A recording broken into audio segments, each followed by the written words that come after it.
Now, as gunshots echo across the wind-swept, snow-covered reaches of the wild Northwest, Quaker popped wheat and Quaker popped rice, the breakfast cereal shot from guns, present Sergeant Preston of the Yukon.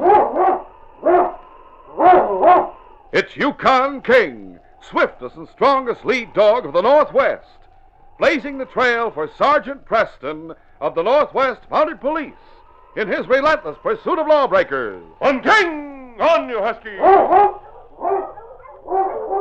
Gold discovered in the Yukon. A stampede to the Klondike in the wild race for riches. Back to the days of the gold rush. With Quaker popped wheat and Quaker popped rice, bringing you the adventures of Sergeant Preston and his wonder dog, Yukon King, as they meet the challenge of the Yukon.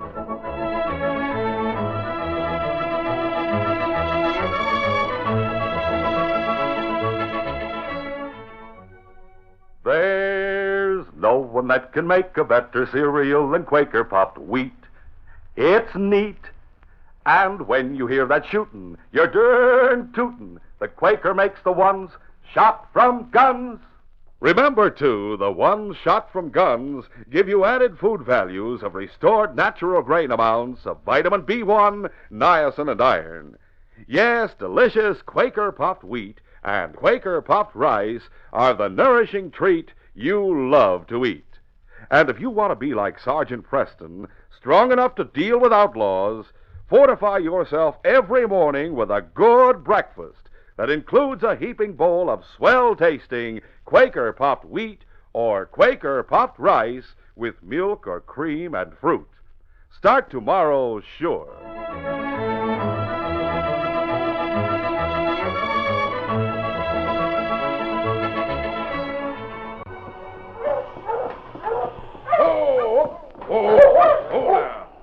Lige Walker stopped the team at the top of the hill. Young Bucky, who was riding the sled, looked back at him. What are we stopping for, Granddad? Lige pointed across the valley to a camp at the foot of the far hills. Then he took a battered pair of binoculars out of his grub box and focused them. Do you recognize the man? Yes, Matt Johnson and Ben Pierce. They've been prospecting up in Crystal Creek, haven't they? That's right. Probably on their way back to Dawson to spend the winter. Strange those two should be traveling together. I don't like Ben. He beats his dogs. Matt doesn't like him either. That's what I meant.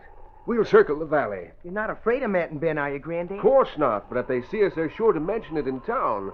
We don't want anyone to know where we're heading. We're fugitives, aren't we? No, Bucky, we haven't broken any law. Let me explain it to you once more. I know. You borrowed $400 from Mr. Shoemaker. And I couldn't pay it back the first of the month as I was supposed to. So Mr. Shoemaker went to court, got a paper from the judge. The paper gives him the right to take away all our dogs if he can find us. Seems worth more than $400. Laurie's worth more than $400 herself. She's the smartest wheel dog in the Yukon. Yes, I think so, too. That's why we're going to Wilderness Landing. We'll stay there for a month till Laurie has her puppies. I'll be able to sell each of them for $100. We'll pay off Mr. Shoemaker and have money to spare. It isn't fair that he should get a team that's worth over $2,000 for a $400 debt. No. It's too bad we had to run away just when we were starting to make money with your freighting business. Well, we have enough supplies to last us for over 2 months. Granddad. What? Looks to me like Ben and Matt are having a fight. Let's see. Aren't they? Well, yes. Hey. One of them fell. Ben knocked Matt down, hit him over the head with the barrel of his gun. What do we do? There's nothing we can do. I have no gun. Ben's moving something from one sled to another. Canvas bags. You're stealing Matt's gold? Yes. Gee, Mike. Gee, Laurie. What are you doing? Taking cover in that patch of woods. Ben hasn't seen us yet. Let's hope he doesn't. Mush on. Come on. Get up. 2 days later, Lige Walker entered Northwest Mounted Police Headquarters in Dawson. Sergeant Preston rose to greet him. Hello, Lige. Glad you decided to come back. You have a writ of attachment to serve on me? John Shoemaker gave us one. Well, the team's outside. It's yours. Not at all. That's yours. What? Eh? And if you'll sign this paper, I have $50 that also belongs to you. $50? A paper? Let me see here. I, Elijah Walker, agree. It's an agreement to sell the Northwest Mounted Police 3 of Laurie's puppies at $150 apiece. We're placing our order in advance. And you're paying in advance? Thank the inspector, Lige. That was his idea. He's paid off Shoemaker, and here's $50 for you. Sergeant, I don't know what to say. Don't say anything. Just sign the agreement. Sure. But it's like loaning me money. Can the Northwest Mounted do such a thing? No? Well, then why... Confidentially, the inspector used his own money, but he'll be reimbursed as soon as we receive the puppies. Well, where is he? I must thank him. He's gone to 40 Mile. You'll have to wait until he returns. I can start hauling freight again. Of course. I'm sure glad I came back. But it wasn't to let Shoemaker attach my team, Sergeant. I had to come back. I'm here to report a murder. A murder? Bucky and I saw it. Ben Pierce killed Matt Johnson. Bucky and I stopped on the rim of a valley in the Wishbone Range. On the Lige told the sergeant about seeing Ben knock Matt down and then take the gold from Matt's sled. Afterwards, Ben drove his sled up the hill behind Matt's camp. Bucky and I figured we'd wait till he topped the hill before we started for Matt. But Ben stopped halfway up the hill. Through the binoculars, it looked as if he was burying something. He was. It was a charge of blasting powder. He set it off, and the explosion started an avalanche. Matt was lying at the foot of the hill unconscious. His dogs were chained. The avalanche buried all of them. I could see Ben laughing. Then he drove over the hill and out of sight. We got to Matt as fast as we could. We tried to dig him out. Not that there was any chance of his still being alive, but, well, we tried. It was too much for us. He's still there, buried under tons of snow and rock and dirt. We'll send out men to recover the body. Did you follow Ben at all? Only to the top of the hill. His sled tracks were heading northwest. That would be in the direction of 40 Mile. Yes, but I wasn't sure there'd be a police officer there. So we came straight back here. I'll have a warrant sworn out for Ben at once. You're going after him yourself? Yes, Lige. From what you told me, it shouldn't be difficult to find him. He probably has no idea there were witnesses to the murder. Your testimony will send him to the gallows. Matt Johnson's body was brought to Dawson, and Sergeant Preston found Ben Pierce in 40 Mile spending his stolen gold. In Dawson, after a preliminary examination, he was charged with first-degree murder and placed in jail. The date for his trial was set. It seemed a certainty that he would pay for his brutal crime with his life. But then one night a fire broke out in the business section of Dawson, not far from the Northwest Mounted Police headquarters. The town's buildings were all made of wood. There was no adequate firefighting equipment, and any fire could become a disaster. Every able-bodied citizen turned out to fight this one. Only the turnkey was left at headquarters to guard the jail, and he stepped out into the street to watch the progress of the fire. Mel Shepard, one of Ben Pierce's few friends, saw him and saw an opportunity. There was no one else around headquarters. Mel picked up a rock. The turnkey's back was toward him. He sneaked up behind the jailer and brought the rock down hard on his head. Quickly, Mel dragged the turnkey inside.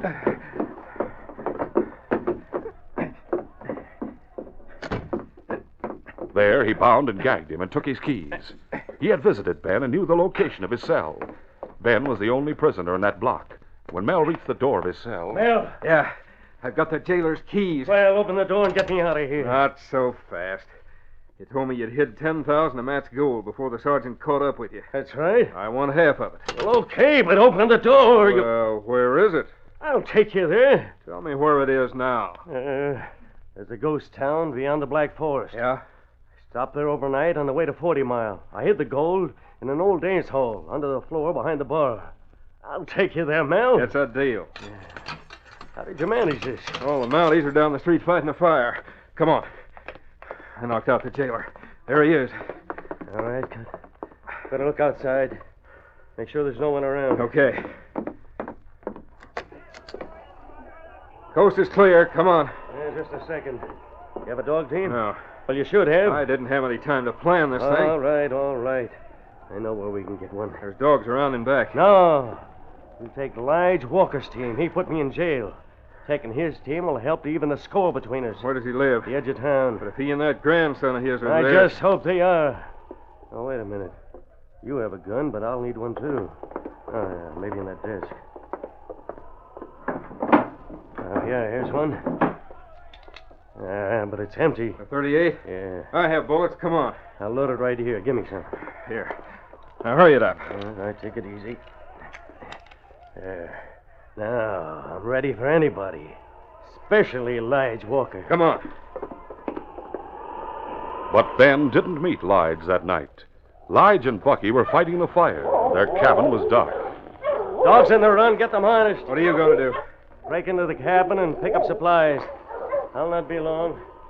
Mel had a difficult time with Lige's team, but he managed to harness them by the time Ben came out of the cabin with a sack of provisions. Only Laurie remained in the run. Why didn't you harness the female? She can't work. We're not leaving the dog here. Why not? Because she's valuable. And sell her when we cross the border. Lige thinks almost as much of her as he does of his grandson. I'm not leaving her behind. Now get her and put her on the sled. We'll continue our adventure in just a moment.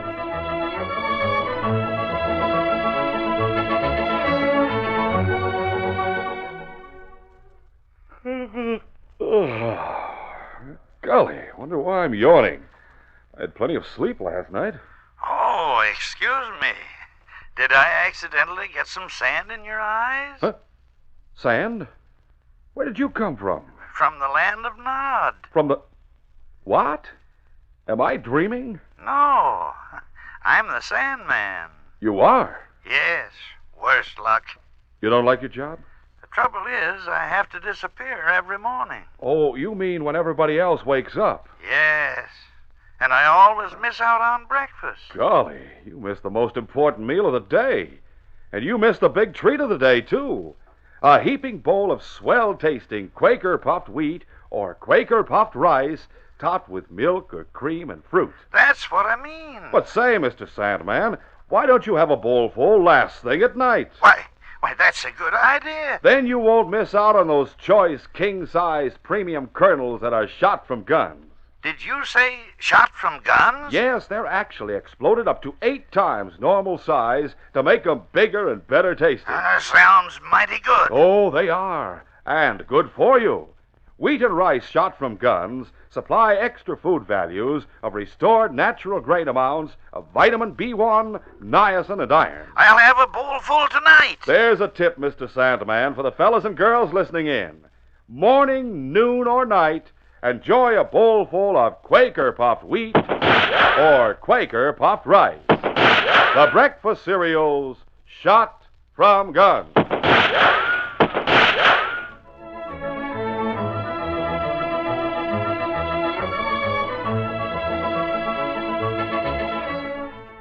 Now to continue.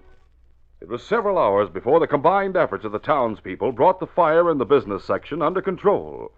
And it was not until then the turnkey was found, bound and gagged, in the office of the jail. Hurry. Just a minute, I'll get the gag out of your mouth. Now the ropes. What happened? I don't know. Stepped outside for a second to take a look at the fire. Something hit me. Someone, you mean? When? Midnight. 5 hours ago. The door to one of the cell blocks is open. Yes, the one where we've been keeping Ben Pierce. My keys are gone. Let's take a look. All right. He's gone. Here are your keys and the door. You ought to lock me up, Sergeant. This is the shirt Ben wore in court, isn't it? Yeah. King can get the scent from it. Here, King. Here, boy. Bind, King. Bind. Not knowing how long or how far he would have to travel, Sergeant Preston restrained King outside the jail and took him around to the dog runs. There, the sergeant harnessed his team, and King was given the word to pick up the trail. Find, boy. Find. On, King! On, you husky!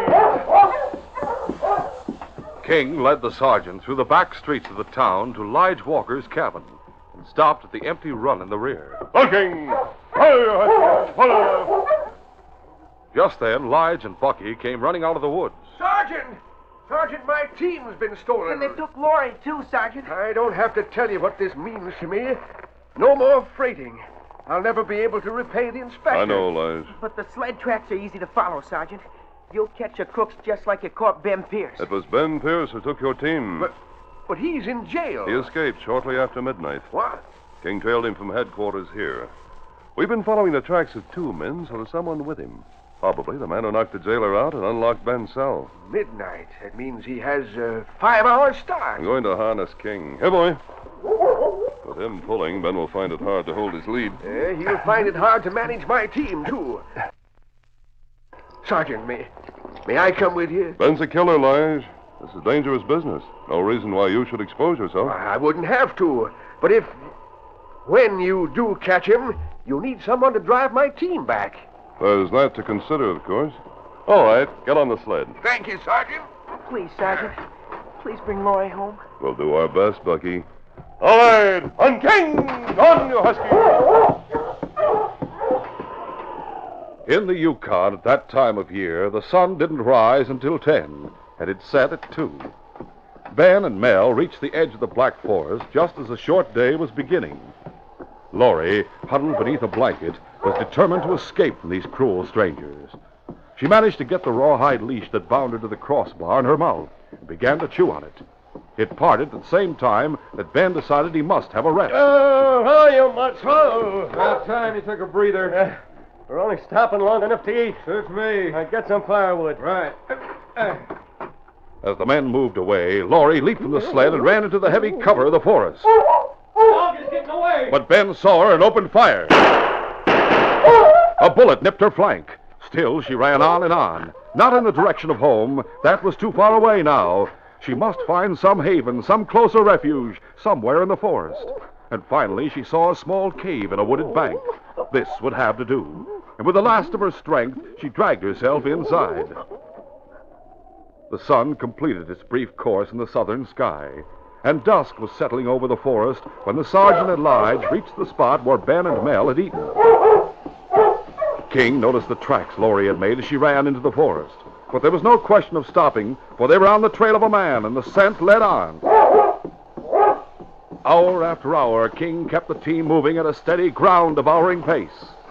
As the moon rose, they neared the far edge of the forest. And then suddenly a man ran out on the trail directly ahead of them, a grizzled old prospector. Hold up there! Okay, how you husky? Hold on! If I'm right, I thought I recognized that lead. That's King, and you're Sergeant Preston. Hey, you remember me, Sergeant? Why, yes, you're Ezra Lang, the mayor of the ghost town just ahead. Well, the name of the town is Langville, and it isn't right for you to call it a ghost town. I live there, don't I? Of course you do, Ezra. I own the whole kit and caboodle, all the buildings in the mine, don't I? Did you say so, Ezra? I say so. I've got trespassers, Sergeant. Huh? I want you to run them off my property. Trespassers? 2 men? That's right. Crooks, I'll bet. They're tearing up the floor in my dance hall. Well, there's much good it'll do 'em. What they're looking for is gone. What are they looking for? Well, you see, one of these fellas was here before, about a month ago, and he hid a sack of gold dust underneath the floor in the dance hall. I watched him do it. Then when he left, I just moved his gold down to the mine office. Ezra, the man who was here before, who's come back tonight, does he have a scar on his left cheek? That's him. Ben Pierce. He hid part of Matt's gold here on the way to 40 Mile. Evidently, and he's come back to get it. He's a crook, huh? He's a killer. And the gold he hid was stolen from the man he murdered. Well, I don't want any part of it. You'll find it in the mine office under a pile of burlap bags. All I ask is that you get rid of those trespassers. They have a dog team? Sure. It's out in front of the dance hall. Is there any way of getting into the dance hall without being seen? Well, there's a way I got out. Where's that? The cellar door in the rear of the building. Will you lead me to it? That'll be a pleasure. If you promise... I promise your trespassers will be arrested. Let's go. Ezra led the way down into the cellar of the dance hall, and then pointed out a flight of stairs up to the first floor. The trapdoor at the top was open. Will you listen to them tearing up my property? Just walk up those stairs and you'll catch 'em red-handed. What's at the top of the stairs? When you get up there, you'll find yourself behind the bar. That's where they are. All you'll have to do is stick a gun in their face. Good enough. At the top of the stairs, the sergeant stopped a moment to check his gun. I need some more light. Bring that lantern over here. Sure, right away.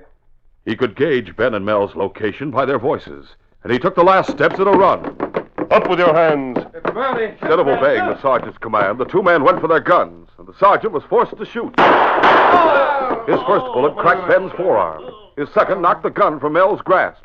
Ben dropped his gun as he clutched his arm. The sergeant stepped forward to pick up the revolvers, and the capture was completed. What's your name? Mel Shepard. You're under arrest in the name of the Crown. What's the charge? You helped this man escape, and now you're going back to jail with him.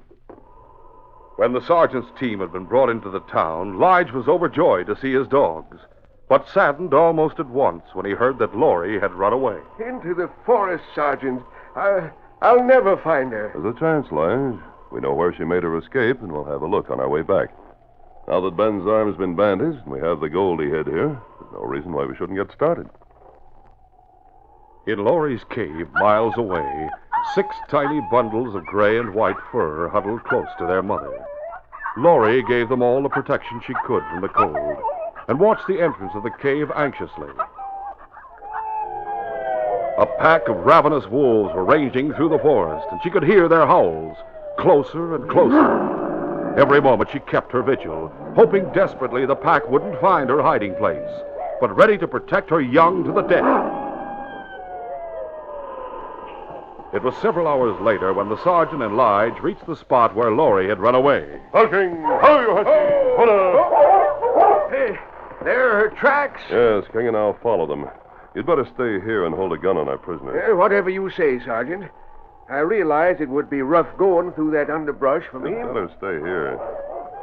Listen, those are wolves. Yes. Just a moment, and I'll have you unharnessed, King. Hungry wolves. If the puppies have been born and the wolves catch the scent of Hold the fort, Lige. Go, King. There's the trail. Follow it, boy.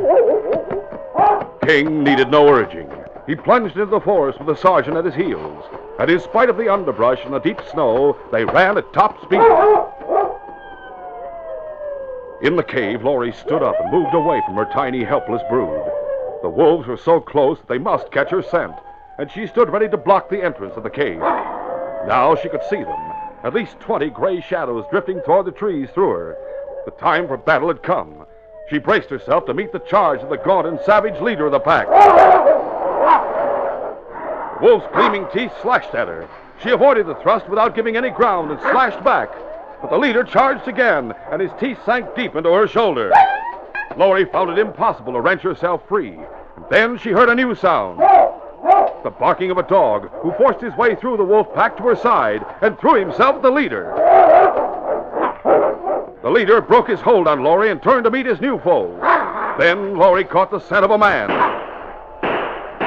She saw the man shooting into the pack, and suddenly the whole tide of the battle had changed. The man with the gun was too much for the wolves. The savage leader had had experience with men and guns before. He broke off his fight with the great dog in front of the cave and turned and ran, and all the members of the pack who were still alive followed him. Laurie sank to the ground, trembling, while the great dog tried to encourage her. The man who had fired the shots knelt in front of the cave. It's all right now, Laurie. Your babies are safe. But we can't let them stay here. Question is how to carry them back to the trail. Oh, my parka, King, that's it. Laurie watched the man spread his coat on the ground, but she couldn't help growling when he reached past her and picked up one of the puppies. Now, Laurie, you know I wouldn't hurt your puppies, girl.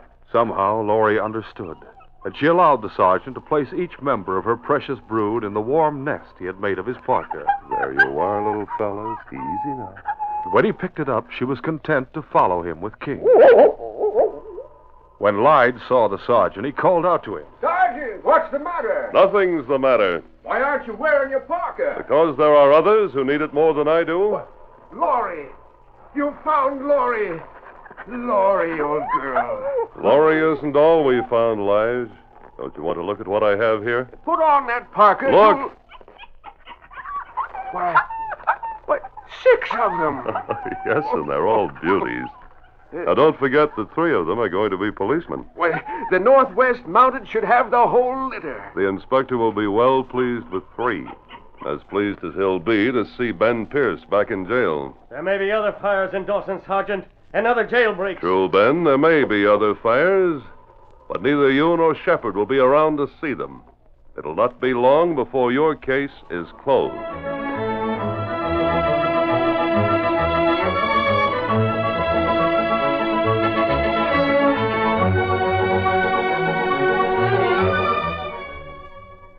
Sergeant Preston will return in just a moment with a word about our next exciting adventure. Wake up, fellas and girls.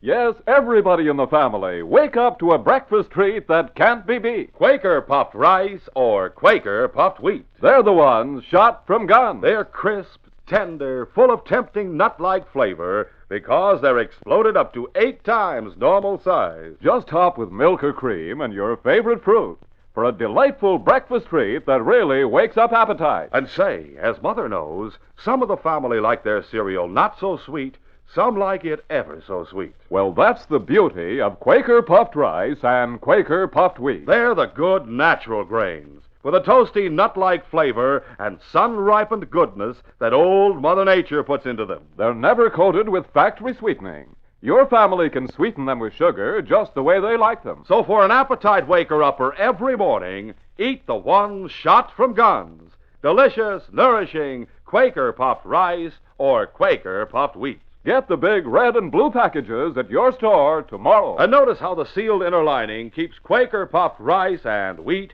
as crisp as can be. And say, fellas and girls, I thought I could give you a hint about the big surprise that's coming, but it's a tight secret. I can't breathe a word about it until Tuesday. And then you're going to get in on a terrific offer. Talk about excitement, straight out of the great Northwest. Be sure to listen Tuesday. Glue your ear to the radio for this program next Tuesday.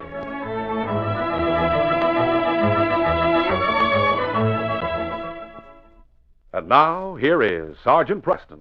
Sergeant Preston reporting for duty, Inspector. Sergeant, you may recall a scientific expedition that started out from here some months ago. It was heading into Indian territory with the purpose of photographing totem poles and investigating the legend of a buried treasure. Yes, I remember, sir. I believe one of the professors had an old journal that referred to the treasure. Yes. Well, the expedition should have returned by now. Any number of things may have happened to it. Trouble with the Indians, trail robbers. Frankly, I'm worried. Sergeant, I want you to find the party and bring it in. I'll do my best, sir. I'll start at once. The old journal that referred to the buried treasure did not mention the curse which the Indians believe hangs over the gold. The university party has violated a strong taboo in searching for it, and now must face both hostile Indians and a band of outlaws who are ready to kill for gold. Don't miss this next exciting adventure. These radio dramas, a feature of Sergeant Preston of the Yukon Incorporated, are created by George W. Trendle, produced by Trendle Campbell Muir Incorporated, directed by Fred Flowerday, and supervised by Charles D. Livingston. The part of Sergeant Preston is played by Paul Sutton. Sergeant Preston of the Yukon is brought to you every Tuesday and Thursday at this same time by Quaker Puffed Wheat and Quaker Puffed Rice, the breakfast cereal shot from guns.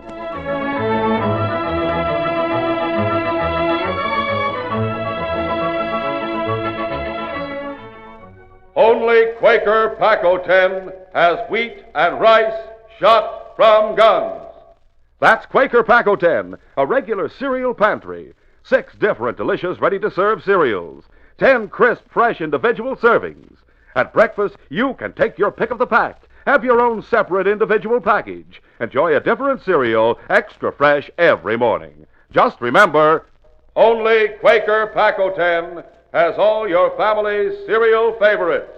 Try Quaker Pac-O-10. You'll be glad you did.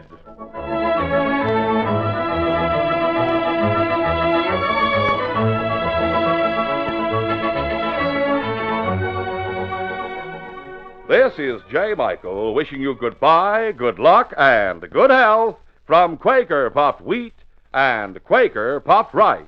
So long. Listen tomorrow at this same time to the Green Hornet, brought to you by the drink that makes you feel fresh again, delicious Orange Crush. This is the Mutual Broadcasting System.